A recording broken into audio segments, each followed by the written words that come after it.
सुदूर घने जंगलों में, जहां मनुष्यों का प्रवेश निषिद्ध था, एक प्राचीन तांत्रिक मठ स्थित था। वहां रुद्रकाली नामक एक सिद्ध तांत्रिक निवास करता था, जो गूढ़ तंत्र साधनाओं में पारंगत था। उसकी शक्ति काम और मृत्यु के रहस्यों में समाई थी।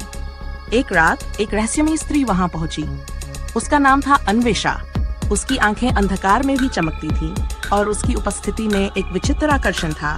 मैं तुम्हारी साधना का भाग बनना चाहती हूँ, उसने निडर स्वर में कहा। रुद्रकाली मुस्कुराया। उसने महसूस किया कि ये कोई साधारण स्त्री नहीं थी। उसकी आभा में कोई दैवीय शक्ति थी। रक्त कमल की साधना। रात खनी होते ही दोनों ने रक्त कमल साधना का आरंभ किया, एक रहस्यमयी तांत्रिक विधि जिसमें देह और आत्मा का संयोजन ब्रह्मांडीय ऊर्जा में परिवर्तित हो जाता है। मंद दीपों की रोशनी में वे एक दूसरे के समर्पण में विलीन हो गए। उनके चारों ओर लाल पुष्प बिखरे थे और तंत्र मंत्र की गूंज वातावरण को रहस्यमय बना रही थी। जैसे जैसे साधना आगे बढ़ी, अन्वेषा की आंखों में दिव्य ज्वाला जल उठी। उसकी देह से एक अद्भुत आभा निकलने लगी। रुद्रकाली ने विस्मय से देखा, वह मात्र स्त्री नहीं, स्वयं देवी थी। मैं शक्ति हूँ और तू साधक, तेरा समर्पण ही तेरा मोक्ष है। अन्वेषा के स्वर में अलौकिक कंपन था।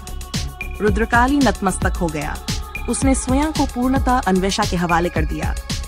वह रात एक साधना थी, एक यज्ञ था जिसमें आत्मा और देह दोनों जल रहे थे। अलौकिक रहस्य। सुबह जब रुद्रकाली जागा तो अन्वेषा वहां नहीं थी। केवल एक रक्तवर्णी कमल जलाशय में तैर रहा था। वह समझ गया कि उसने किसी साधारण स्त्री से नहीं, बल्कि स्वयं शक्ति से साक्षात्कार किया था। क्या वह देवी थी या कोई माया, या फिर तंत्र की वह शक्ति जो पुरुष को अपने समर्पण में मोक्ष का अनुभव कराती है।